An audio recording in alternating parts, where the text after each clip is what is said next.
sont al-mukhlasin. Il y a de grandes chances, mes frères et mes sœurs, sans vous donner une réponse définitive, que ce sont eux. Parce que ce sont eux qui répondent au défi d'Iblis et ce sont eux qui ne tombent pas dans le défi d'Iblis, enfin dans le piège et dans l'illusion d'Iblis, et ce sont eux qui matérialisent l'alternative et la solution pour ne pas tomber dans ce piège-là.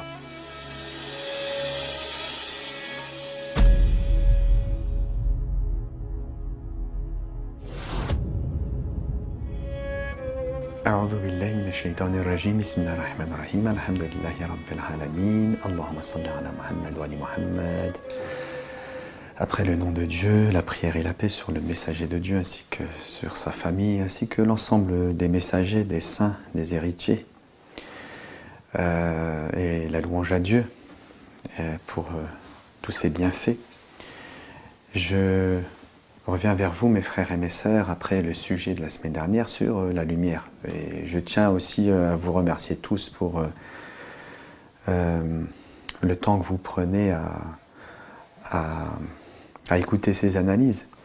Et bien sûr, j'espère que c'est un temps qui est utile dans le sens où elle vous apporte quelque chose qui fait évoluer vos âmes vers ce qu'il y a de meilleur, ce qu'il y a de plus beau et de plus élevé.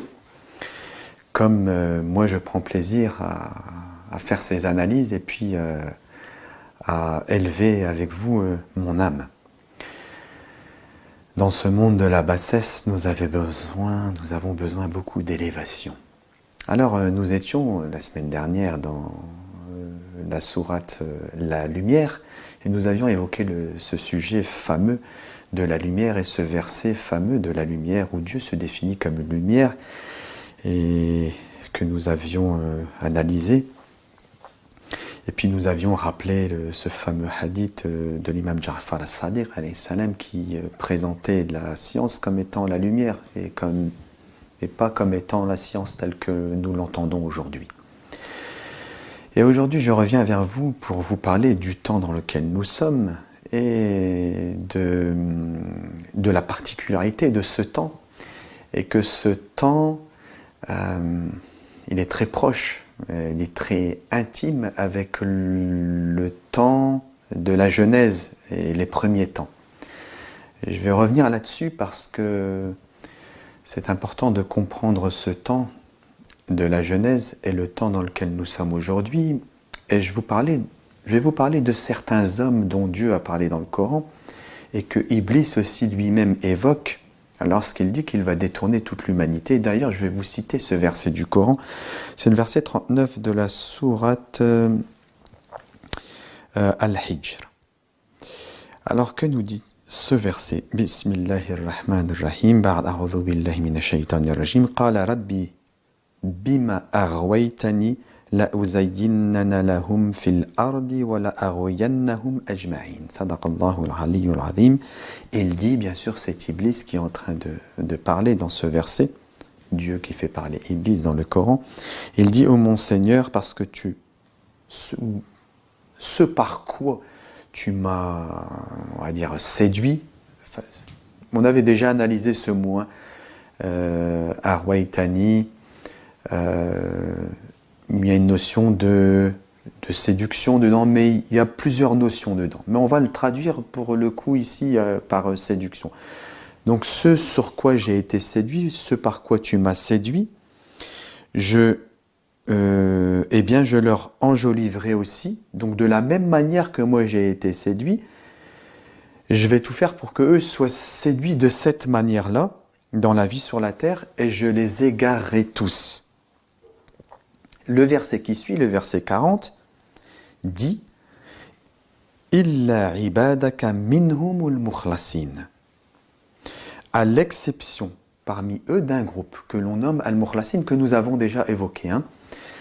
Mukhlasin, donc on peut leur donner différentes assertions, mais c'est un groupe particulier, c'est un groupe qui a atteint le plus haut niveau,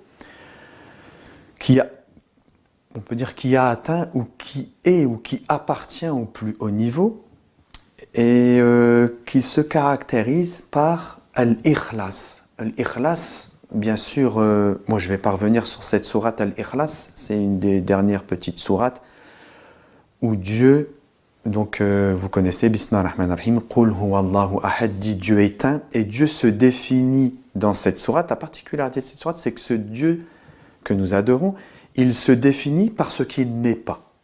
Et c'est ça qui est extraordinaire pour nous faire comprendre qui il est.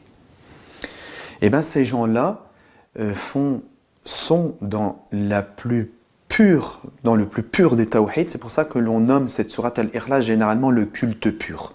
Alors, ça veut tout dire, en même temps ça veut rien dire, mais cette notion de pureté, c'est-à-dire que dans leur manière d'adorer Dieu, vous savez, mes frères et mes sœurs, lorsque vous lisez le Coran, et il y a un verset bien sûr qui le dit même clairement, que la plupart des croyants sont mushrikin, c'est-à-dire qu'ils associent à Dieu des choses dans leur adoration.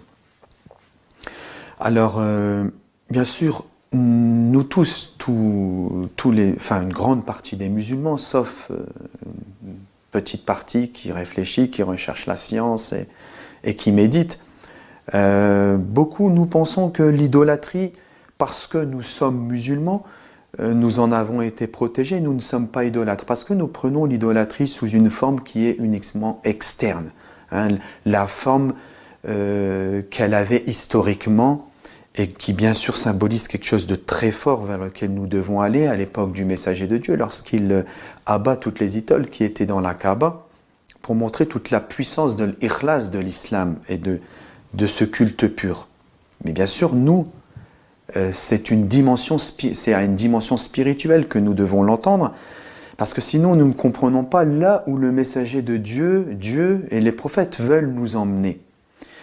Et donc nous en avons une assertion, une définition qui est basique, c'est-à-dire on pense que l'idolâtre c'est celui qui adore une pierre, une statue. Mais ça c'est vraiment le niveau basique, quoi. C'est vraiment le b.a.-ba. Lorsque Dieu dit dans son saint livre que la plupart des croyants sont idolâtres, ça veut dire ce que ça veut dire, mes frères et sœurs. Ça veut dire que vous et moi, nous adorons Dieu, mais il y a de l'idolâtrie dans notre adoration. Et cette idolâtrie, elle se cache, elle est subtile. Alors moi, je peux, pardonnez-moi de dire moi, mais je peux vous donner des indications sur cette idolâtrie. Nous mettons nos enfants entre Dieu et nous. Nos enfants sont des idoles. Notre argent est une idole. Nos maisons sont une idole, etc., etc. Mais ça va beaucoup, beaucoup, beaucoup plus loin que cela. Mais tout ceci, c'est de l'idolâtrie cachée et que la plupart des musulmans sont d'accord pour dire « j'adore Dieu », la sharika la, il n'a aucun associé, et pourtant nous sommes dans notre vie, nous sommes des associateurs. Donc pour tout ça pour dire pour que ces gens-là n'ont pas été atteints et touchés par cela. Et donc, dans leur adoration, il n'y a aucune idolâtrie. Ils ont le plus haut des niveaux.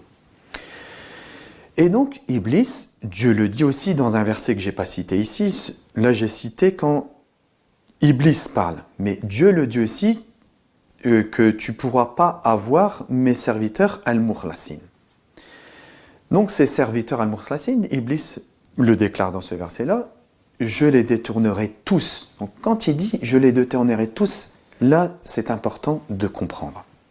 Le but ultime, et c'est pour ça que je vais revenir avec vous un petit peu encore, vous allez me dire c'est redondant, mais c'est important parce que si nous percevons cela, nous avons toutes les données en main pour vraiment bien comprendre là où nous allons. Il y a la Genèse et cette histoire de Adam et de Ève et qui sont détournés par Iblis. Hein, vous l'avez tous entendu cela. Et il y a un défi qui est lancé par Iblis. Il dit qu'il va détourner les hommes. Et il demande un temps à Dieu. Dieu lui accorde ce temps. Et nous sommes dans ce temps. Dans ce temps, en réalité, que Iblis, il a demandé. Mais Iblis, nous avons l'impression que dans tous les temps, il détourne les gens écoutez-moi bien, c'est ça qui est important, en leur faisant commettre des péchés et des erreurs. À l'époque, dans les différentes époques, les gens ont été détournés, ils commettaient les turpitudes, ils faisaient la corruption sur la terre par les péchés. Et on a l'impression que le but d'Iblis, c'est de leur faire commettre des péchés. Mais tout ceci, c'est comme l'idolâtrie que j'étais en train d'évoquer avec vous, c'est le niveau basique. Iblis, il a un plan et un stratagème, et il va vers un but bien précis. Et ce but bien précis vers lequel il va, eh bien, il va s'accomplir dans le temps qu'il a demandé, c'est-à-dire qu'il lui faudra tout ce temps pour arriver finalement au but qu'il veut atteindre. Ce but qu'il veut atteindre, nous en avons déjà parlé, c'est il veut recréer sur terre le paradis, qui est un faux paradis. Le paradis, bien sûr, quand je parle du paradis, lui, il était au paradis avec Iblis Iblis était au paradis avec Adam et Ève dans ce qu'on appelle le Balad al-Amin, qui est précisément identifié géographiquement, historiquement et avec les recherches, etc., comme étant le vrai mont Sinaï qui se trouve à Al-Jabal al-Lawz, donc en Arabie Saoudite. Et il veut faire de cette terre de la révélation, terre où Moïse a reçu la révélation, il veut faire de cette terre, recréer sur cette terre le paradis terrestre et faire tomber tous les hommes, toutes les créatures, bien sûr, on a bien dit, sauf, excepté les mukhlasin. Tous les hommes dans le piège dans lequel lui, il est tombé. Parce qu'il a lancé un défi à Dieu, c'est-à-dire, il veut montrer à Dieu que c'est lui qui a raison. Et qu'il va réussir à détourner cette humanité-là, et que comme lui, il est tombé dans le piège, il fera tomber tous les hommes dans ce piège. Alors, ça aussi, nous l'avons déjà évoqué, nous avons bien identifié que la science particulière, spécifique, dont Iblis s'est investi et vêtu, c'est la science acquise. Il en a la maîtrise parfaite, il a adoré Dieu pendant des milliers d'années à travers cette manière de comprendre et cette manière scientifique d'aller vers Dieu, avec des efforts, etc. C'est pour ça qu'il est monté au rang des anges. De cette manière-là, Iblis, il a été détourné. C'est pour ça qu'il dit « Tu l'as créé de feu, de terre, et moi j'ai été créé de feu. » Analogie, moi j'ai fait des efforts, moi j'ai fait, et j'ai atteint. Alors que Dieu façonne une créature qu'est l'homme, il le présente aux anges, il demande aux anges de se prosterner, et il montre qui est Adam aux anges, à tous.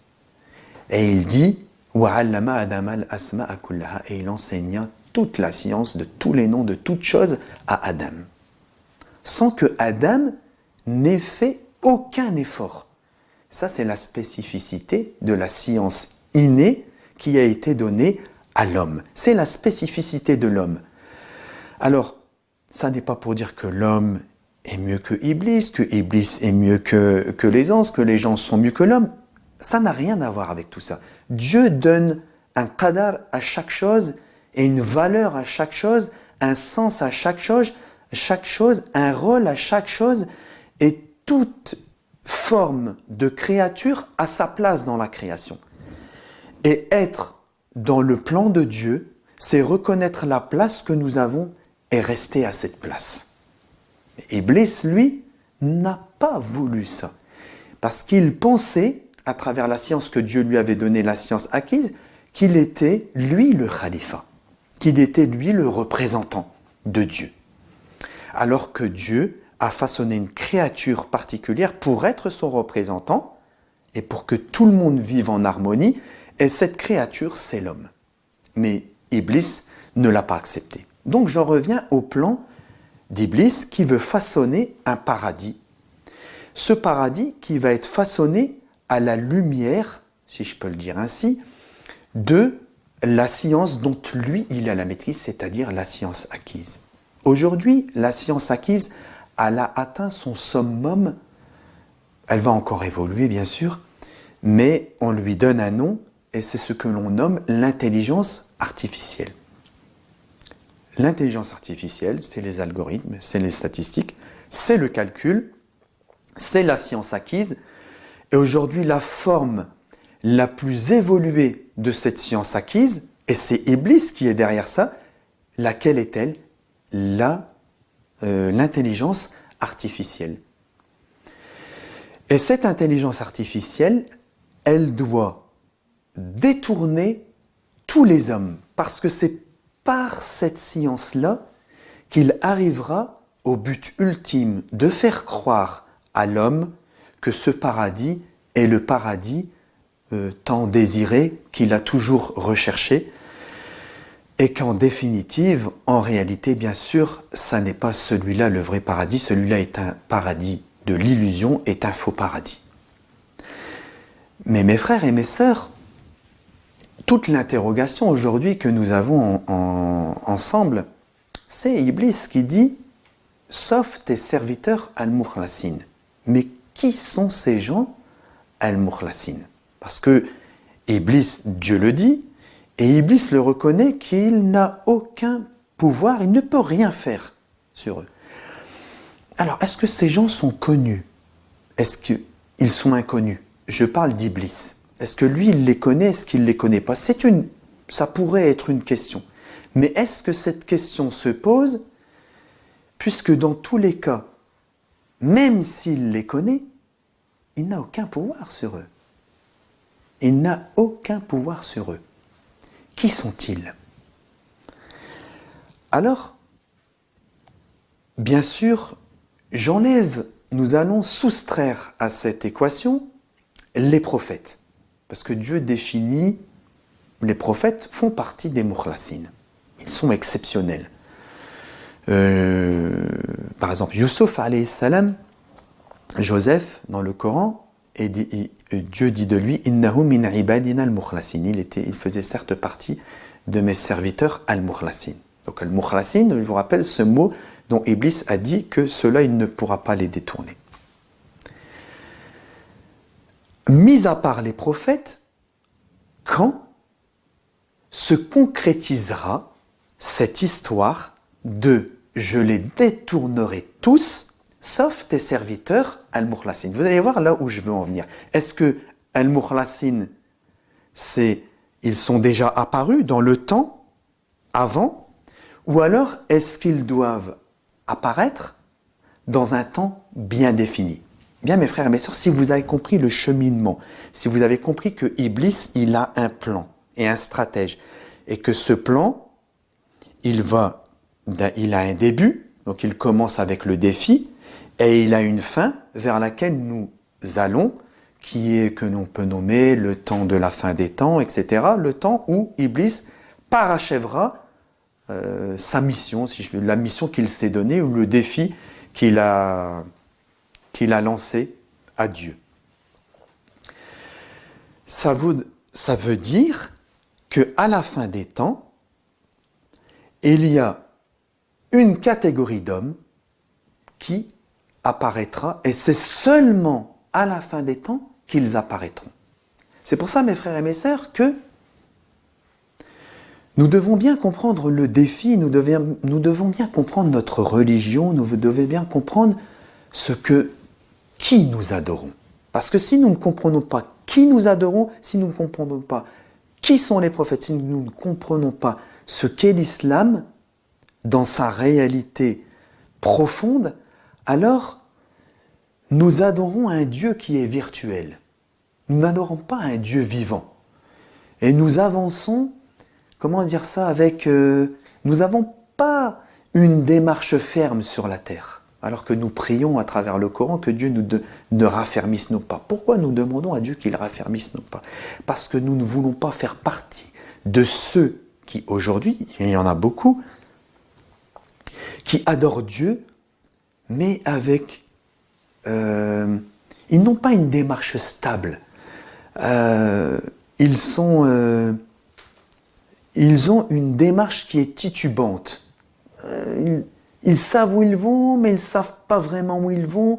Ils connaissent le but, ils ont l'impression de le connaître, mais ils ne le connaissent pas vraiment. C'est-à-dire, c'est encore quelque chose, c'est une adoration, une foi qui est encore trop virtuelle. Mais Dieu ne veut pas de cette adoration-là, il veut pour nous l'adoration du Dieu vivant, du Dieu concret, du Dieu comme l'imam Ali, alayhi salam, allez, je vais le citer, donc le gendre et cousin du messager de Dieu, le premier héritier de la maison de la prophétie, qu'a-t-il dit lorsqu'on lui a demandé « Est-ce qu'il voyait son Seigneur ?» Il m'a dit « Mais oui ». Il a répondu « Mais oui, comment adorerais-je un Dieu que je ne vois pas ?» Bon, ensuite, le récit continue, comment tu le vois, bon, il parle du cœur, etc., etc., mais je ne veux pas rentrer dans ce détail-là, mais tout ça pour vous dire quoi? Les prophètes et les imams, quel Dieu adorent-ils? Ils adorent un Dieu qu'ils voient. Dieu veut qu'on le voie, mais pas de la manière dont nous l'entendons, nous. Il veut que dans notre vie, ce Dieu soit vivant, que ce Dieu, ce soit du concret. Enfin, ce n'est pas du bluff, ce n'est pas de l'illusion. C'est du concret, c'est du vrai. C'est plus vrai que vrai, mes frères et mes sœurs. C'est à ça que Dieu nous invite. Donc, cette science, ces hommes dont nous parlons, Al-Mukhlasin, qui sont-ils et quand apparaissent-ils? Apparemment, d'après ce dénouement des choses, et si nous prenons les choses du début jusqu'à la fin, ce sont des gens qui vont apparaître à la fin parce qu'ils vont être, ces gens, l'alternative et la preuve la plus puissante que Iblis avait tort. Avait tort dans le sens où Al-Mukhlasin, ce sont eux qui apportent la solution à tous les maux dans lesquels Iblis a fait tomber toute l'humanité. Alors, nous avons des récits, et ces récits, ils nous parlent de la fin des temps, et des hommes qui apparaissent à la fin des temps, que j'ai déjà évoqué dans une analyse, mais je le répète un peu rapidement comme ça, Belmahana, dans son sens global, hein, je ne dis pas les termes exacts du hadith, mais en gros, c'est cela, que des gens apparaîtront à la fin des temps, et que ces gens-là, ils auront une particularité. Quelle est la particularité de ces gens-là? La particularité de ces gens-là, c'est ils ont la connaissance de la science du début et de la science de la fin. Est-ce que ce sont Al-Mukhlasin? Il y a de grandes chances, mes frères et mes sœurs, sans vous donner une réponse définitive, que ce sont eux. Parce que ce sont eux qui répondent au défi d'Iblis, et ce sont eux qui ne tombent pas dans le défi d'Iblis, enfin dans le piège et dans l'illusion d'Iblis, et ce sont eux qui matérialisent l'alternative et la solution pour ne pas tomber dans ce piège-là. Nous avions parlé aussi, dans certaines années, des gens qui étaient inconnus. La question est ouverte aussi sur ces gens-là. Est-ce que ce sont les mêmes personnes? Ce que vous devez entendre, mes frères et mes sœurs, c'est que le développement de la science, comment je vais vous dire ça?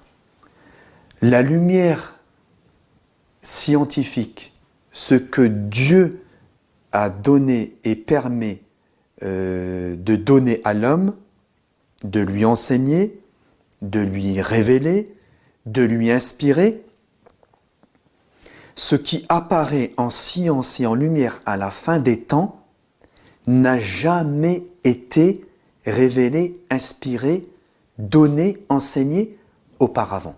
Je parle dans l'histoire terrestre de l'humanité. C'est ce que vous devez entendre, mes frères et mes sœurs. Notre problème, et je l'ai déjà dit dans d'autres vidéos, notre problème, notre plus grand problème à nous, les religieux, les musulmans, les chrétiens, les juifs, c'est que pour une grande partie d'entre nous, notre foi est une idéologie. Notre foi est basée et construite pas sur la science innée, sauf bien sûr pour les prophètes, etc., mais sur la science acquise. Mais avec la science acquise, le problème c'est que c'est Iblis qui en est le maître de cette science acquise. Donc si notre foi repose sur une idéologie qui est enseignée ou qui est née de la science raisonnable, intelligible et acquise, alors Iblis nous tient. Il nous tient parce qu'il a tout pour nous détourner. Et c'est pour cette raison-là que vous devez entendre que tant que nous restons dans cette science acquise, Iblis a toutes les clés en main pour nous détourner. Mais si nous avons compris que nous devons à tout prix détacher notre foi, notre spiritualité de cette science acquise pour revenir à la source de l'inspiration et de la révélation et de ce que Dieu enseigne à qui il veut, alors là, mes frères et mes sœurs, nous allons rentrer dans une dimension de la foi qui n'est plus virtuelle, comme on l'entend aujourd'hui, mais qui devient vivante et concrète. Je reviens, mais vraiment rapidement, pour vous faire entendre bien cela. Sur la sourate La Caverne, vous avez vu que dans la sourate La Caverne, il y a différentes histoires. Et elle est décomposée en plusieurs histoires. Et si on peut donner une image à cette sourate, pourquoi cette sourate La Caverne, elle est tant... on en parle tant. Pourquoi le messager avait recommandé sa lecture? Pourquoi il avait dit qu'il y avait certains versets qui devaient être récités à la fin des temps? Pourquoi un tel rapport si intime avec la fin des temps? Nous l'avons déjà évoqué, mais je le répète avec vous. C'est parce qu'elle comporte toute l'histoire de l'humanité. Le début et la fin. Il y a l'histoire au début de ces gens de la caverne qui se retirent. Et puis après on a une parabole qui est celle des deux jardins. Et tout ceci compose l'histoire de l'homme. Et bien sûr, on rappelle à cette occasion-là aussi la Genèse, avec Adam et comment il a été détourné. Et puis après, nous rentrons dans l'histoire de cette magnifique histoire de Moïse avec l'Abd Saleh, avec Khidr. Moïse qui déclare qu'il n'arrêtera pas avant d'avoir découvert le maître. En gros, hein, je le dis ainsi. Et puis on a tout un cheminement, et on voit cette personne qui est un peu particulière, qui va enseigner à Moïse d'une manière que Moïse ne connaissait pas. Et puis tout ceci va nous plonger dans une histoire qui est celle de Dhul Qarnayn, et qu'à la lumière des analyses que nous avons effectuées, nous arrivons à la fin des temps et au défi de la fin.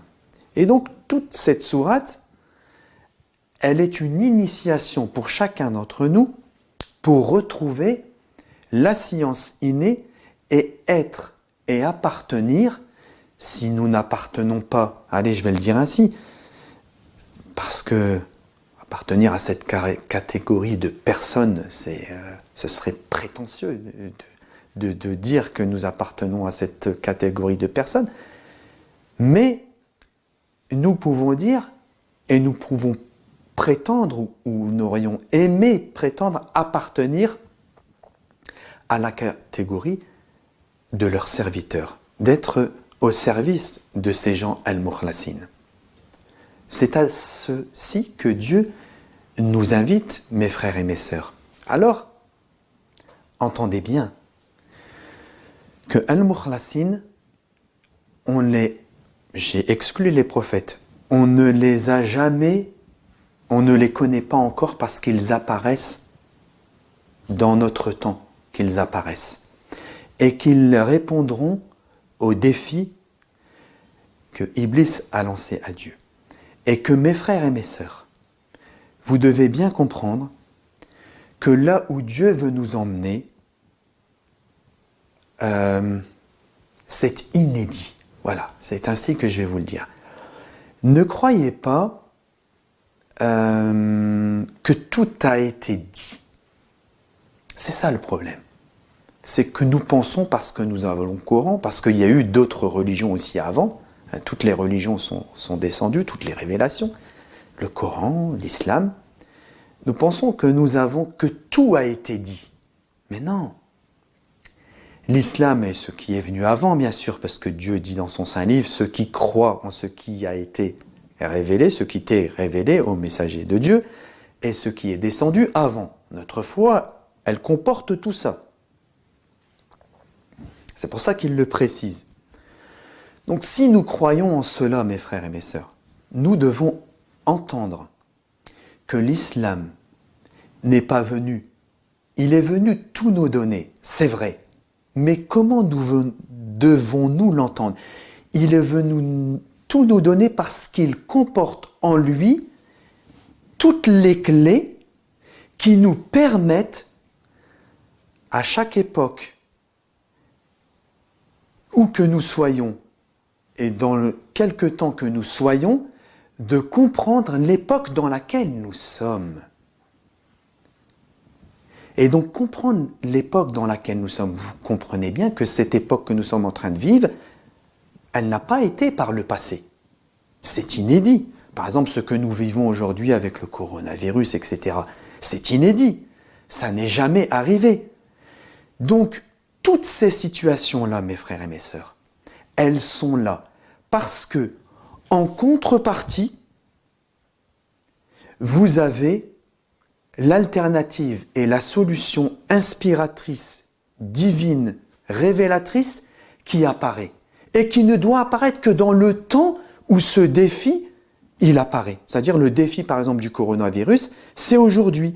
Donc aujourd'hui, Dieu répond à travers certains hommes qui sont arrivés au statut et à l'échelon de recevoir de Dieu, eh bien de répondre à ce défi et de pouvoir être l'alternative et la solution à ce défi.